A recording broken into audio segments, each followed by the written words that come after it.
Ya, Prabowo masih di hati PKS-kah? Kita langsung tanyakan saja kalau begitu ke Mas Iqbal. Mas Iqbal, ini kan sudah ketemu PKB, sudah ketemu Nasdem, pelukannya sepertinya erat antara Pak Prabowo, PKB dan juga Nasdem sepakat katanya kerjasama untuk rakyat. Kesepakatan itu akan kita lihatkah ketika nanti pertemuan antara Pak Prabowo dan juga PKS terjadi? Ya saya kira kalau kedekatan dengan Pak Prabowo ini nggak usah diragukan ya. PKS 2 kali dalam pemilu itu mendukung, jadi pendukung utama bahkan ya. Bahkan Pak Prabowo itu selalu menyebut PKS itu segajah ya, teman sahabat segajah, bukan sekutu lagi ya, segajah. Tetapi lagi-lagi pada pemilu kali ini kami kebetulan berbeda pilihan, berbeda pandangan, sehingga memang pada periode ini tidak mendukung. Jadi kalau soal komunikasi, soal kedekatan nggak diragukan. Jadi kita melihat bahwa banyak pertimbangan yang akan dilihat ya, dari aspek geopolitik, dari aspek kepentingan nasional, termasuk dengan aspirasi dari masyarakat khususnya dari pimpinan dan juga kader-kader PKS. Tetapi kami meyakini Badan Pekerja Majelis Syuro yang sudah dibentuk tentu saja melakukan kajian yang mendalam, ya, komunikasi-komunikasi yang sangat efektif untuk melihat apakah berada di dalam dan di luar. Jadi kalau hubungan antara PKS dengan Gerindra ini sudah berlangsung lama, dan ini tentu saja bukan hal yang baru untuk berkomunikasi. Jadi sebelum partai-partai lain mendukung Pak Prabowo, sejak lama PKS sudah mendukung Pak Prabowo. Tapi lagi-lagi pada pemilu ini kita berbeda pandangan, berbeda pilihan, dan itu hal biasa dalam politik.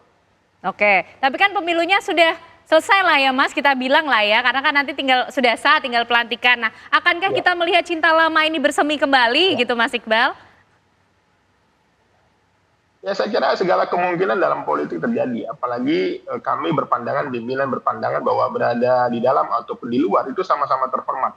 Ya, jadi kami lagi-lagi tidak bisa terburu-buru memutuskan, tetapi PKS punya mekanisme sendiri, PKS punya badan pekerja yang sudah dibentuk. Kita lihat saja nanti bagaimana keputusan. Yang jelas PKS sama-sama ingin juga melihat bagaimana ke depan pemerintahan itu juga bisa dilaksanakan ya dengan janji-janji politiknya, dan PKS tentu saja akan senantiasa juga mengkritisi ya, tentu saja juga memberikan masukan-masukan yang positif. Karena bagi kami dalam politik itu bukan hanya soal kepentingan pribadi atau seseorang, tapi juga kepentingan masyarakat. Dan apa yang kami tunjukkan selama periode pemerintahan Pak Jokowi adalah sesuatu yang juga efektif berada di luar, tapi juga bukan tidak mungkin berada di dalam. Jadi kita tunggu saja nanti hasil keputusan Majelis Syuro PKS. Oke, baik Mas Nyarwi, gimana nih? Akan senantiasa mengkritisi dan memberikan masukan yang positif, tapi kira-kira akan memberikan kritis dan masukannya sebagai salah satu menteri di kabinet atau tetap di oposisi? Ya, kalau saya lihat dari pernyataan Mas Iqbal ini tadi masih bimbang itu. Kan? Jadi, tapi memang saya lihat PKS katakanlah punya semangat yang kuat ya untuk konsisten sebagai partai politik gitu ya, menjadi aktor penting dalam demokrasi gitu, dan itu tadi disampaikan penjelasannya Mas Iqbal itu kan luar biasa ya, di masa Pak Jokowi perannya konsisten seperti itu. Tetapi kalau kita lihat ya, hatinya PKS ini saya lihat kok banyak bergeser juga, terbelah gitu, udah dekat gitu ya dengan Pak Prabowo. Makanya itu saya kemudian berpikir, akankah PKS itu meninggalkan seandainya PDIP memilih oposisi itu sendirian gitu loh. Nah ini yang kemudian masih kita tunggu-tunggu, padahal ruang oposisi lebar. Tapi biasanya kalau ruang oposisi itu kan jalanan yang sepi ya. Nah ini kan jalanan ramai tapi padat. Nah ini milih yang mana? Kita belum bisa melihat, nanti akan tetap kita tunggu aja ini kan. Tapi peluangnya seperti apa Mas? Kira-kira ini akan jauh di mata dekat di hati atau dekat di mata dan dekat di hati?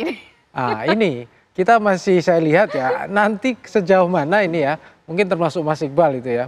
Ini kan kelompok-kelompok yang muda saya lihat itu masih nyaman banyak bersuara kritis. Tetapi kan saya kira kelompok-kelompok faksi yang lebih senior itu kan melihat secara panjang, jangka panjang ya, plus minusnya. Tapi dugaan saya ya, PKS ini membutuhkan ruang yang lebih lebar dalam berpolitik gitu, termasuk ruang pengaruh ya elektoral. Nah mungkin dugaan saya pilihan-pilihan di luar itu masih dipertimbangkan oleh banyak orang. Tetapi juga kenapa begitu? Karena PKS ini termasuk partai kader yang cukup militan, punya banyak resources juga ya untuk diorganisir walaupun terbatas. Tetapi sisi lain juga ada ya masa kerinduan-kerinduan mungkin ya bisa jadi bagian dari lebih indah kalau kekuasaan. Iya, bagian dari kekuasaan, sama bukan hanya ke Pak Prabowo rindunya, tapi rindu ikut memerintah seperti masa SBY dulu, pemerintahan SBY. Nah itu kita tunggu juga. Tapi itu gimana belum tahu. Mas Nyarwi nanti di grassroots-nya sendiri nih dengan sikap PKS seperti apa? Nah, grassroots PKS itu memang salah satu PR bagi elit-elitnya. Karena kalau kita lihat kan militansi pendukung PKS cukup besar kemarin dan konsisten loh kan dengan pemilu sebelumnya. Dan itu dalam posisi PKS di luar pemerintahan, apa istilahnya di luar faksi yang mendukung Prabowo Gibran. Nah pertanyaannya adalah kalau PKS melakukan pilihan ini butuh data riset yang baik. Akankah ditinggal juga? Nah ini saya kira akan menjadi pertimbangan juga. Tapi dugaan saya ya PKS itu sangat sulit ya meninggalkan basis konstituennya. Makanya itu sampai hari ini masih belum yakin gitu ya. Belok ke Pak Prabowo gitu dengan risiko tentu saja gitu atau katakanlah tetap konsisten ya menemani misalnya menemani PDIP seandainya PDIP ini di luar. Ya, kita masih belum lihat Pak, tapi saya yakin ini masih akan menjadi perdebatan yang sangat panas di dalam. Nah, kita lihat pada senyum-senyum di luar gitu, tapi di dalam saya kira galau gitu. Oke, kita nanti akan tunggu ya. Ini Mas Iqbal senyum-senyum tapi sebenarnya hatinya galau ya. Kita tunggu kegalauan PKS ini akan berlabuhnya seperti apa, memutuskan untuk melepas rindu dengan romantis atau cukup jauh di mata dekat di hati saja. Terima kasih Mas Nyarwi, Mas Iqbal sudah bergabung malam hari ini di Apa Kabar Indonesia Malam. Terima kasih. Sama-sama. Terima kasih. Salam. Assalamualaikum.